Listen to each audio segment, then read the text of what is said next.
Well, welcome back, folks, to another episode of Coffee Table Theology. A real pleasure to be joined today by a friend and colleague of mine, Dr. Richard Saunders Hindley. Richard, welcome to the show. Um, Hi, Gareth. Good to be with you. Thank you. Do you want to introduce yourself? Tell us a little about yourself, sort of personally and professionally. Yeah, sure. I'm Richard Saunders Hindley, as you said. I live in Barnsley in South Yorkshire, originally from the Wirral. So that's my biography, probably as much as you need to know. Um, and I am a preacher here in Barnsley with the Wesleyan Reform Union of Churches. You can ask me about the Wesleyan Reform Union of Churches if you like to, but people can always Google it if they want to find out more. We're a small denomination, and so I'm with them. I have been a member of faculty at Cliff College in the past, where I was academic director for a time during COVID, just before and just after. And I now am working with others to establish a small theological education enterprise called the OR Academy, and OR stands for Association of Wesleyan Evangelicals. So perhaps that gives you a clue as to the to where people are coming from, both theologically and in terms of church. But we want to make good theological education accessible to people in local churches. Oh, fantastic. That is great to hear. And this, of course, is, chimes with a little bit of what we're trying to do through this podcast. It's less formal than the wonderful work that you are delivering through the OR Academy. But essentially, we're trying to have a theological conversation that people can listen into and hopefully find accessible. So it's great to have you on the show, Richard. I'm really looking forward to our conversation today. We'll let people look up at their leisure the Wesleyan Reform Union, which I'm sure they'll enjoy doing. But one thing you didn't mention in your biography was that you're an Everton fan, and you live in Barnsley. So there's two elements which you need intercessory prayer for there, I think. Well, I mean, of course, Barnsley is the hometown of Hudson Taylor, as you know. I'm sure I've mentioned that to you before, You have, yep. Gareth. And so people can always come and do the Hudson Taylor Trail around Barnsley Town Centre. And while they're doing that, they can pay homage at the statue of Dickie Bird Yeah. as well. So, it's all here. It's all here. There we are. Yeah. It's a bit like Nathaniel, isn't it, in John's Gospel, saying, "What good can come out of Nazareth?" It's a bit like, "What good could possibly come out of Barnsley?" But there we are. Yeah. And you've dissuaded me of that and persuaded me otherwise. So that's good. So let's just talk about what we're meant to be talking about, which is Jesus. And he is a good person to be discussing. And we're thinking in this series of episodes of what it means for Jesus to be kind of divine and his kind of identity and character. So today we're thinking specifically about the kind of statement in the Nicene Creed that Jesus is the only Son of God. I think when you hear that, Richard, what sort of first comes to mind, or what sort of concepts come into your head?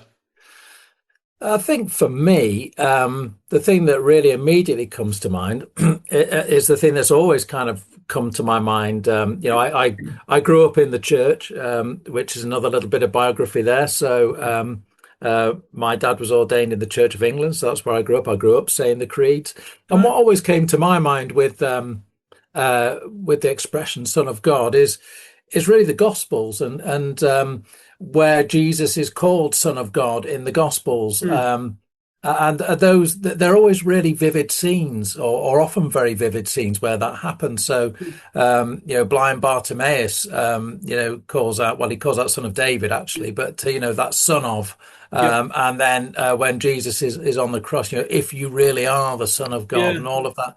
So, it's that claim that the Gospels make, but for me was really kind of encapsulated in those kind of vivid images of Jesus in his ministry and in his life and work. And so that's what always has kind of come to my mind, Jesus as that person, as that character that I always really kind of wanted to know more about. Okay. No, fantastic.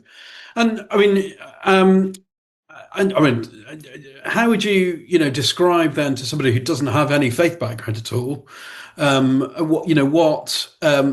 concept of God having a son? I mean, how, Mm. we talk about Jesus as God's son within the church quite Mm. freely, and I don't really think about it, if I'm honest. But actually, to kind of come along that concept, or come to that concept, for some could be quite, fascinating or mysterious. Others even, I'm thinking perhaps of Muslims, perhaps would find that a blasphemous statement. How could Mm. God possibly have a son? I mean, how do you think we might explain that simply but well to people who perhaps are not yet Christians?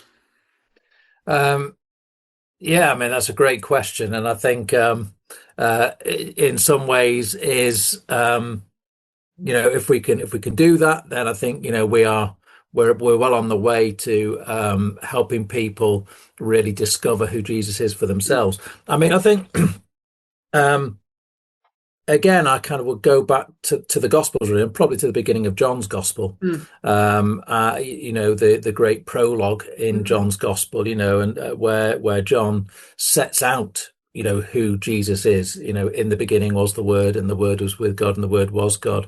And I would just want to convey to somebody, I think, that to talk of Jesus as the Son of God is to talk of a real person, but a real person who embodies the Creator God, the God that made everything that we see around us, the God who sustains us, the God who watches over us, and so on, and that this is all embodied in this real person mm, called Jesus, and that this person called Jesus is a really compelling figure, mm, much more than any fictional character or any sort of historical figure, any other historical figure. Someone who stands apart and is really worth getting to learn about and know about, and to see at work in the lives of people today. So I would probably go at it that way, mm, and I would want to really to kind of emphasize Jesus as a real person, mm, um, and then kind of connect that to well, actually, he is a real person. He really was there in history, mm, um, but he was really special, mm. and you can know him for yourself. No, great, thank you. And that's a really helpful kind of encapsulation that, Jesus makes God present, makes God real in a way that we can fully identify with. And I guess that's the mystery and wonder of the incarnation. So Mm. thank you for that. I want to just wonder, sort of, diverting from our pre-planned questions, you talked, beautifully there about Jesus being an amazing and special I wonder how has that journey evolved for you? I mean, you mentioned that you're a child of the church and Mhm. a father who's was ordained, and so I imagine I could be wrong that there's a fair bit of assumed knowledge, that comes by osmosis in that context. But what was the journey like for you in coming from knowing about who Mm. Jesus was to knowing Jesus for yourself? Um, yeah, I mean, you're right. I certainly grew up just kind of absorbing, the stories of Jesus, and the Bible generally, and the life of worship and church and so on. So for me, there wasn't a kind of a great conversion moment. It was more, as people say, that kind of journey really, where I always understood that from an early age, who Jesus was, and I knew as well, because it was taught to me, that it was important that I knew Jesus for myself. And so I count myself very fortunate that I was taught to pray, Mm, and taught to have confidence about praying, and to know, to be able to speak to Jesus, as we were told as kids. So I guess that I've always had that sense of personal connection with Jesus. And I think for me, actually, one of the things that really if you like, took it to another level, or kind of was a real kind of moment for me in my Christian life was a little bit later on when I was at one time a member of the Methodist Church, and I was exploring the call to become a local preacher in the Methodist Church, and uh, it was in response to that call, I think, and talking to people and praying with people and praying myself about that I really kind of perhaps took a step ultimately to what into the world of theological education. But in that very early time, I was kind of taking a step towards really being dependent on Jesus in a way that perhaps I hadn't been before in terms of Christian vocation. So that really for me kind of brought an extra dimension to my understanding of my relationship with Jesus. And but I mean that was kind of building on that lifelong knowledge and intimacy with Jesus that my parents had given me. Yeah, thank you. I think it's true, often, isn't it, within the field of education, whether that is academic education or practical education, that sort of vocational education, that when we actually start stepping into doing something, the theory often becomes very real, doesn't it? I mean, it's one thing learning something from a book or a lecturer, but when they say, right, go and try it, you then think, oh, this is how it works. So, I was just sort of thinking about that. Not saying that it wasn't in place beforehand, but just that trying it out in a new way means that new things fit into place with a different perspective, or a renewed figure. Yeah, thank you for that. Yeah. I mean, I guess we're talking, about how we kind of relate to Jesus, and we talked about Jesus being God's son, and Jesus giving God a face, as you like, making God real. But I mean, I guess that why? Why is it important that there's only one Jesus? Why couldn't God have lots of different children? And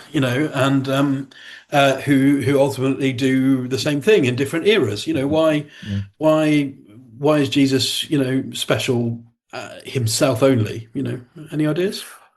Well, I mean, when we're kind of thinking of the creed, and particularly the Nicene Creed, we're kind of thinking of that part of the creed where it says, he is of one substance with the Father. So actually, we can get into some of the kind of theological jargon, maybe, but Feel free.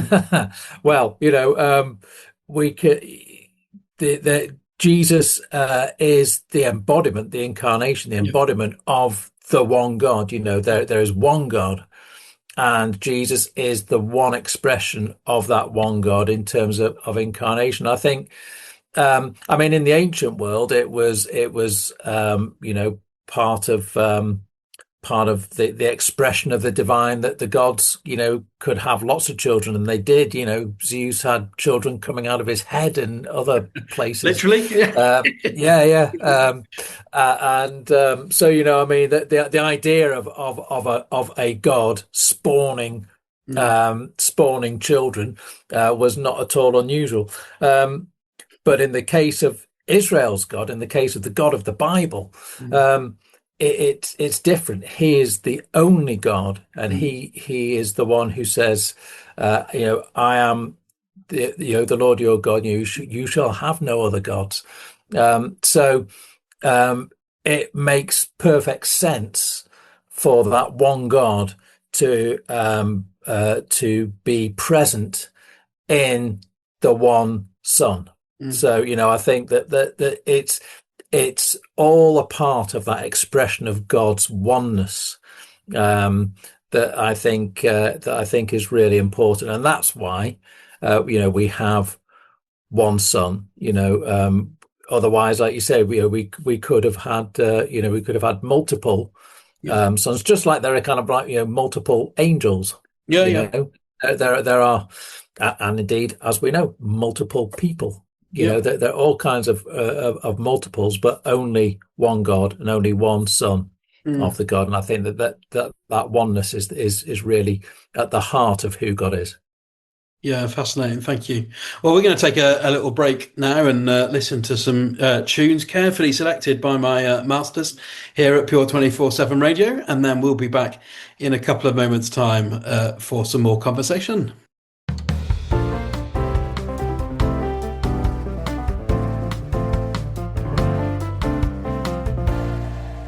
Well, welcome back, folks, to today's Coffee Table Theology with me, the Reverend Dr. Gareth Higgs. I'm based at Moorlands College down in sunny Dorset in the bottom of the United Kingdom. And I'm joined today by friend and colleague, Dr. Richard Hindley. And Richard's a theologian and a practitioner in higher and further education, and working at the minute as the director of the Orr Academy, which we described earlier on. That's a place trying to deliver accessible theological education for people within the evangelical Wesleyan family, should we put it that way.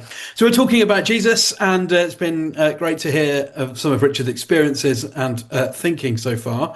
And we're just going to continue that kind of conversation now in this second section. So we were getting to talk about Jesus being the only Son of God because there's only one God, and that those things being linked together. So what is it then, if we kind of just come at that from a different angle? It's the same question but a different angle. What makes Jesus unique amongst other religious teachers? So there have been other people, even in Jesus' own era, peddling their wares, telling stories, even claiming to work miracles, and setting out moral frameworks. What makes Jesus unique amongst those, or of other subsequent teachers? Well, like you say, it's a kind of a different way of coming at the same question that we were thinking of just before. So I think there's the oneness of the God of the Bible is at the heart of it. But again, going back to the Gospels, when we kind of think of Jesus and what Jesus was doing in his life and ministry, he was proclaiming good news. And I like what Tom Wright says about this, N.T. Wright says about this. He says there's a difference between good news and good advice. And I think, we can find a lot of teachers who perhaps give good advice about, how you can order your life a particular way, or particular things you can do to make yourself happier, or whatever it might be. Jesus announces good news, and the good news he announces is that the kingdom of God has come near. It's nearly here. It's kind of in touching distance, and then his own life and ministry plays that out, so that when his followers then go on to proclaim the good news, they're proclaiming the good news that Jesus is Lord. And so Jesus is he is an amazing teacher. In the Gospels, it's just so compelling, isn't it? When we read the parables, or we read the Sermon on the Mount, or any other parts of Jesus' teaching and what he was doing, it's fantastic. But there's something more than that. He's not just a teacher. He is Lord. He is the one who has rescued the human race from where it was going, which was down the tubes, and he's rescued us from that scenario, and taken us, and given us life. So he's a teacher, and he's not less than a teacher, but he's so much more than a teacher. Just as he is a prophet. He's somebody who speaks God's words, but he's not only a prophet, he's more than that. So, I think at every step, Jesus is just so much more than other, teachers that he might be compared with. Yeah, sure. And it's that, isn't it? That's certainly part of it, a big part of it, as to why we give and attribute Jesus more authority than a first century philosopher, or a Jewish sage, or or even a kind of medieval philosopher that comes up with a framework for thinking and living, whatever it might be. And I'm not wanting to be, rude or dismissive of other frameworks in a irreverent way, but Jesus, it's because Jesus is God's son that we take his teaching seriously, and it's because his teaching is so remarkable, captivating, full of wisdom. It stood the test of time.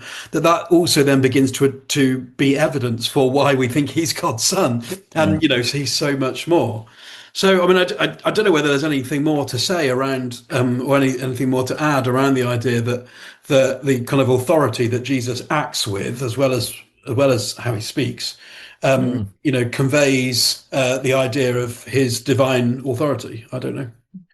Yeah, well, people have spent entire careers on this, Gareth. So I mean, so I'm expecting to finish it in 3 minutes. Yeah. Okay, yeah. This will be a big editing job for somebody. But actually, one of the things that I've come to learn about over the last few years that I didn't know much about before is the whole thing of temple theology in the Bible and in particularly the Gospels and the New Testament. And so, I mean, basically, for people that don't know much about that, an ancient temple, including the temple in Jerusalem, was a place where the divine and the earthly meet. So the sort of two dimensions of existence kind of meet and overlap. And Jesus, or the Gospels, claim for Jesus that he is a living temple. He is the living person in whom the divine and the human dimensions, overlap and come together. And so he has authority.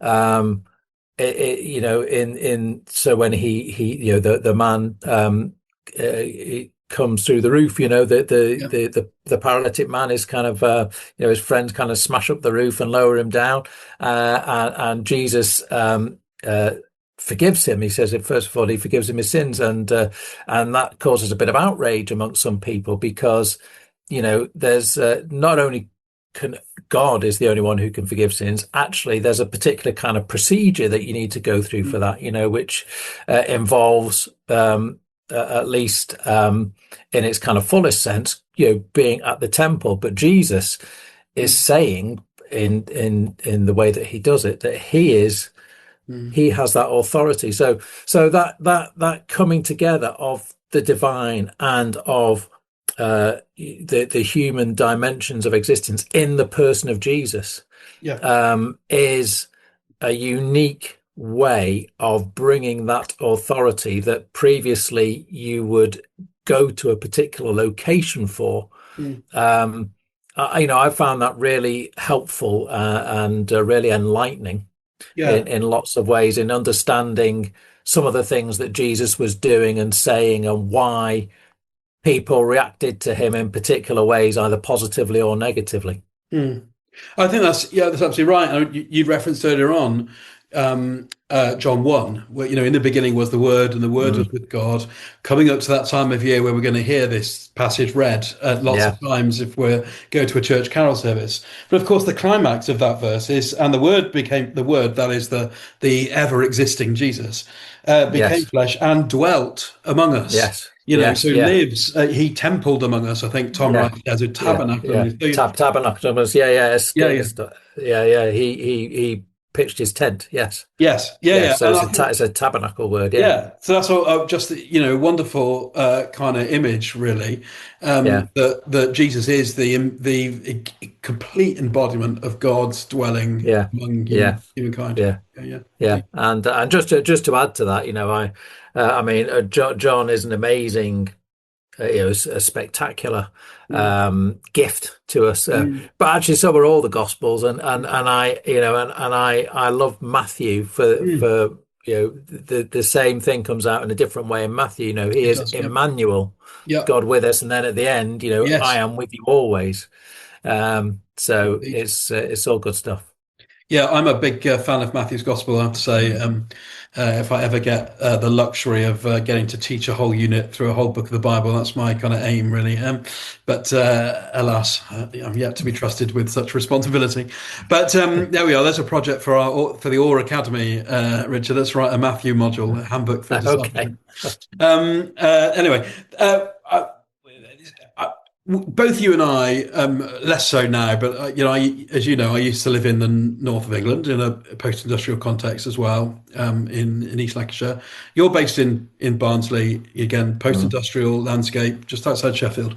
mm, And what those two places, well, a lot of those things have in common, they both begin with B, is actually they're increasingly multicultural places, or at very least bicultural places, where there are mm, distinctive cultures and distinctive faith-based worldviews.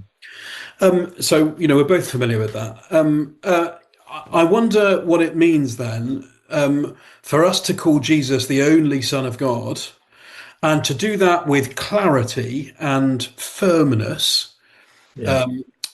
and authority, but to do that also with humility and care. I don't know whether Mm. that's anything you've ever kind of thought through or rubbed up against, in day-to-day life. I don't know.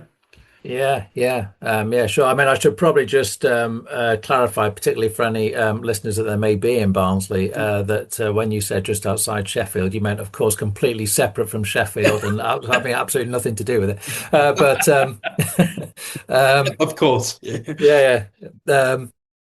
But yeah, no, I mean, it's true because I mean, Barnsley. So just in terms of Barnsley, the context here in Barnsley. Which I'm sure many people will recognize, in their own context in the UK, certainly, is that, we have a very kind of small church-going population. The vast majority of people, don't go to church or indeed have a lot of Christian knowledge at all. So, there is, kind of a whole, if you like, a whole kind of void there in terms of people's knowledge and understanding and so on. That said, I think that there is openness among people to hear more. So when we're kind of encountering that, and one of the other things, perhaps just to say as well, is that sort of politically, I think that many of the kind of traditional demographic here in Barnsley are the kind of former white working class, population, perhaps feel a little bit kind of pushed out in some ways. Some of that might just be perception, or it might be real. So when we're kind of wanting to tell them about who Jesus is and really invite them, to know him more and to know him for themselves.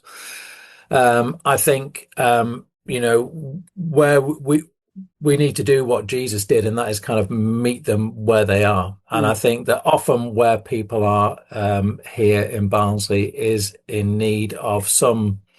And this sounds a little bit dramatic, but some sort of, healing, some sort of, whether that's in terms of, physical healing or, other health issues that they might have, or relationships, or, all those kinds of things that are really stressing people, and, seem to be stressing people more and more.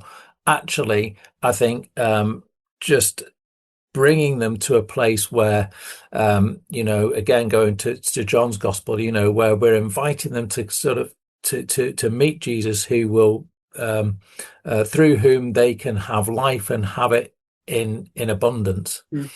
is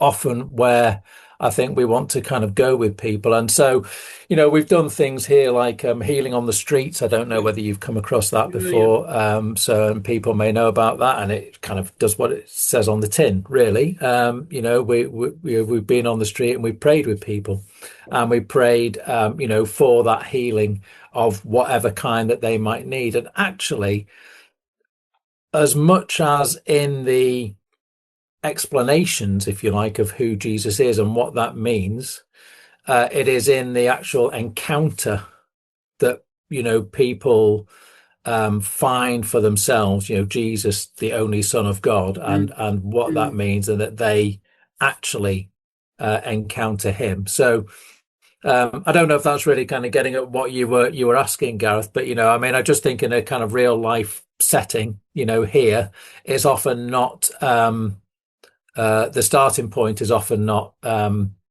of explanation or unpacking of the concept. It's much more the actual encounter with Jesus.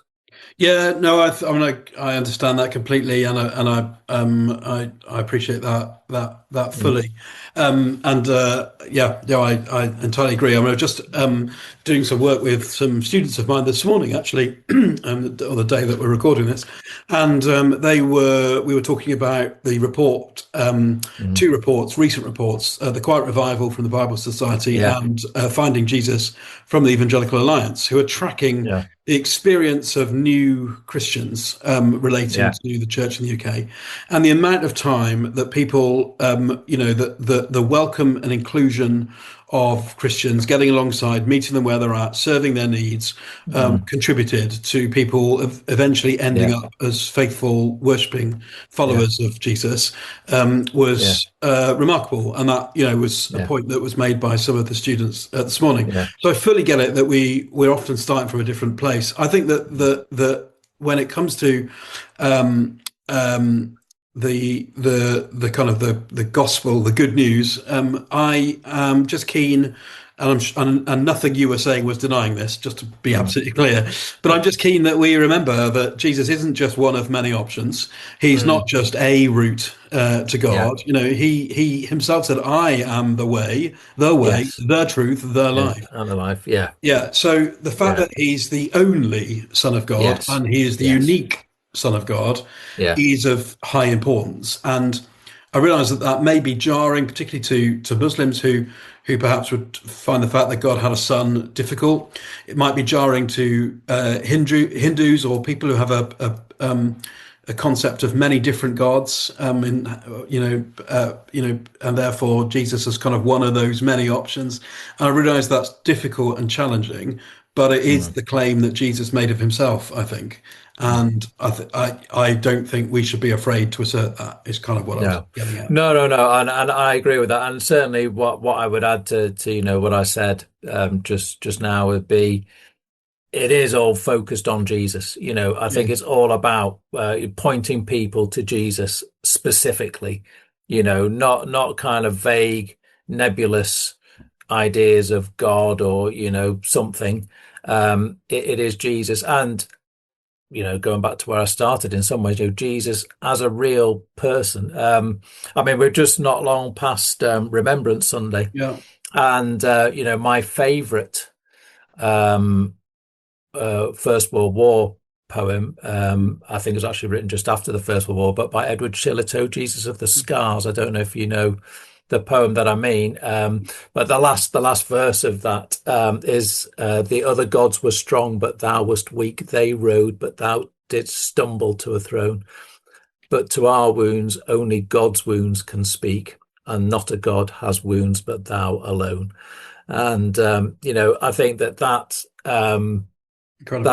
again, kind of uniqueness of Jesus, of being God and of being human, is something that speaks very powerfully to people, even if we're not getting into this sort of intellectual ins and outs of it.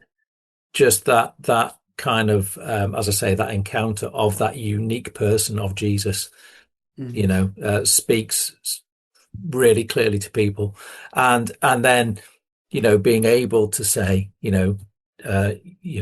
is the way, the truth, and the life. And to come to the Father, you need to go through him. That flows from that, I think. That's a wonderful place to stop. Richard, thank you so much for today's conversation. It's been great to have you here on Coffee Table Theology, and hopefully we can have you again sometime. Yeah, brilliant. Thanks, Gareth. Thank you.